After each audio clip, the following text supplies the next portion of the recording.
Greetings and welcome, fellow anime lovers. This is another series that I'm going to try and start of the anime of the week. Now, I myself really do like my anime and animations and manga as well.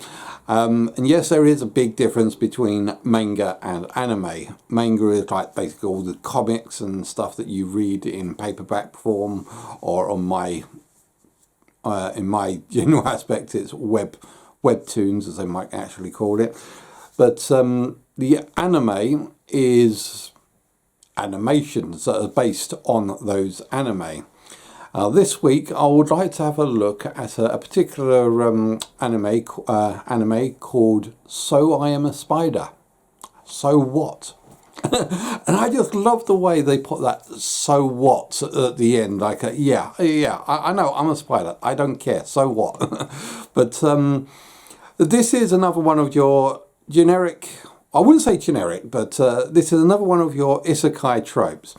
Now, well, I shouldn't really have used trope back there. Now, when it comes to most isekais, the general trope of isekais is main character.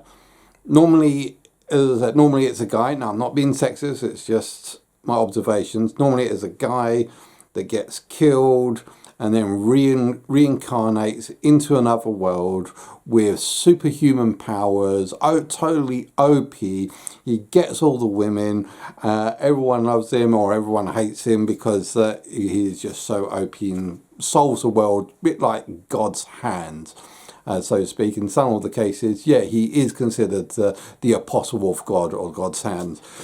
But yeah, that is in general isekais, or the majority of isekais. And to be honest, that's what I like. I like OP characters. I like what would happen if God walked on the earth and see how the world would be shaped around them. I like seeing the main character getting all the women and such. I mean, that's my that's the thing that I like. I know other people don't like that, they complain about that, but I say no, this is what I like, and this is why I like isekai. But So I Am a Spider, So What, doesn't follow the general tropes. Firstly, the main character is a female. Second, they don't get all the guys.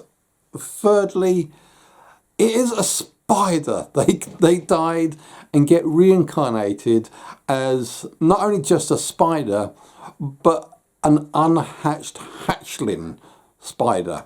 And the first thing that you see is them in like total darkness, and they breaking out of their shell, totally weak as a, well, I was going to say kitten, but I guess in this case, spider. But yeah, so that's how that is exactly how the So I'm a Spider, So What starts off. And as it goes through the roles, I noticed that the anime itself works a little bit different, tells a bit of a different tune to the actual manga series, which I think is okay in its own aspect, because the manga series basically just focuses in on her and her development and her growth as she gets more and more powerful. She rises up through the ranks she is literally plunged into the labyrinths of hell, and with monsters coming at her from left, right and centre, and she just being this weak little thing. She has to learn fast and on her feet, all 8 of her feet, to be able to survive in those harsh environments where everyone's trying to eat her, from her siblings to her mother, and all the other animals around, or should I say monsters in this case, all the other monsters that are around her. And it's just her struggles of how to survive in these very harsh and torturous environments.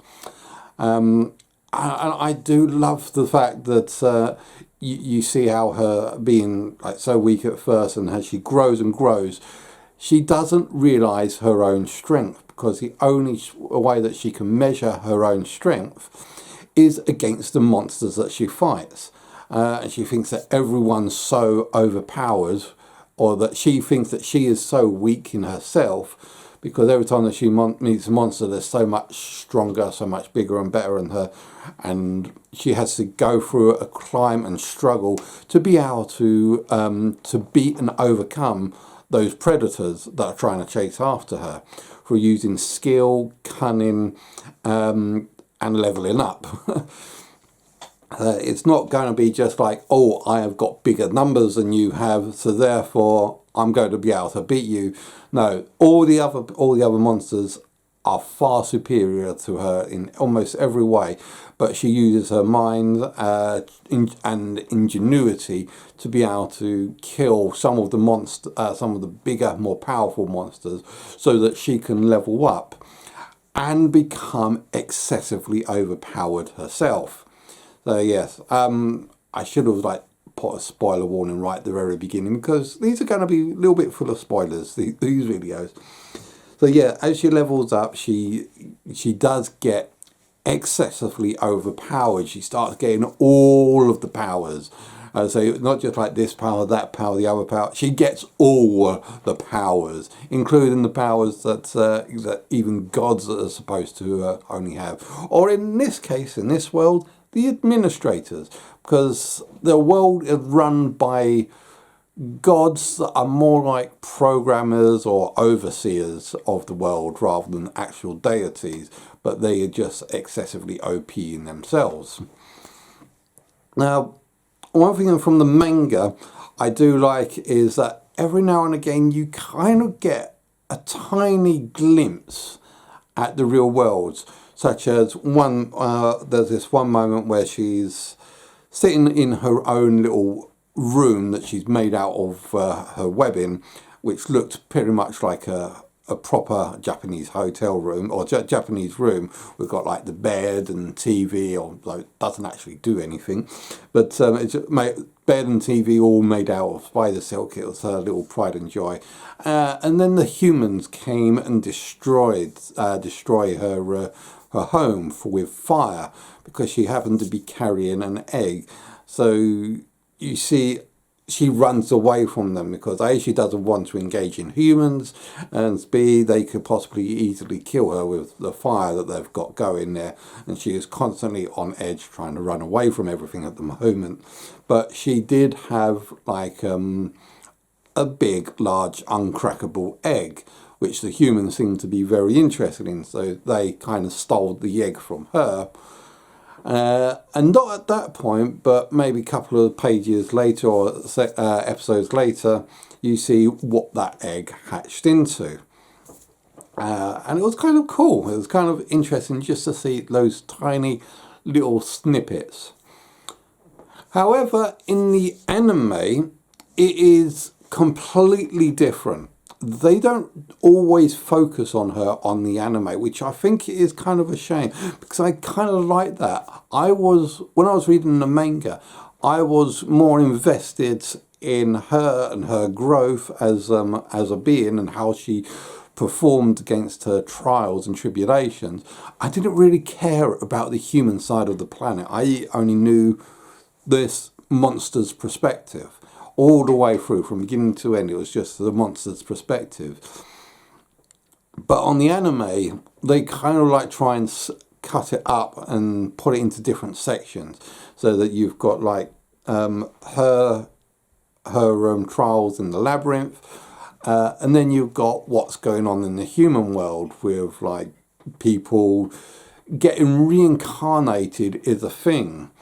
So you see people, guys or girls with pets, and their pets were actually their former colleagues that had died and been reincarnated as a different monster. So apparently reincarnation in their world is actually a sort of thing, well known and common. Well, it might not be as common as all that, but it is well known about. However, people being reincarnated from another planet has not been heard of. So everyone that's been reincarnated is actually another person that's used to actually live on that planet. Maybe mages, mages, wizards, swordsmen, knights, whatever. And yeah, you see how their story progresses, how the pets, they have, some of the pets have got like regrets or certain aspects or titles like taboo because they ate their own parents or something, which kind of haunts them to this day, and they find they're really upset about certain things. And I don't really want to go too much into that because, as I said, I didn't care about the human side of it. In fact, I before I rewatched it for the second time, I tried to skip over it because I was more interested on the growth of the spider lady, which I think was quite cool. Now, all in all, this does give a general feel of another isekai film, which was called that one time I reincarnated as a slime. Sort of like, kind of follows on like the same sort of idea and logic. Person gets killed and reincarnates as a type of monster and then grows as that monster.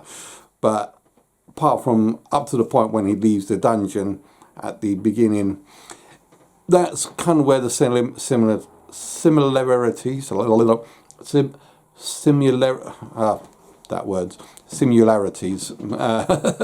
know why I got tongue tied there, but that's kind of where those end right there. But yeah, I'm not too sure of the actual Japanese name of So I'm a Spider, So What, because I cannot for the life remember those names. As I said, I'll pull it up here, or I'll put it down in the description what the actual name of the Japanese name version is, and also a link to a website where I used to watch all these stuff. But yeah, it's certainly one that I recommend. If you like me like isekai and anime and manga, it's certainly one that I'd recommend not only just watching but reading as well, because the manga goes on to manga and the anime are totally two different aspects and pathways. Although pretty much all identical, they're totally different. Yeah, that sounds about right. But yeah, I definitely recommend reading both the manga and watching the anime. So I think that's what we've got time for now. I hope you've enjoyed watching this as much as I've enjoyed in creating this. If you like these sort of comments and you want to see more, please let me know in the description, in the comments down below, because I don't know if these are sort of things that you want to watch. This is like a trial video. I just want to put these out there just to see if they will catch or not. So if you like them, please let me know. And again, thanks very much for watching. I hope you enjoyed watching this as much as I've done in making this. Please don't forget to like and subscribe, and I'll see you guys out there.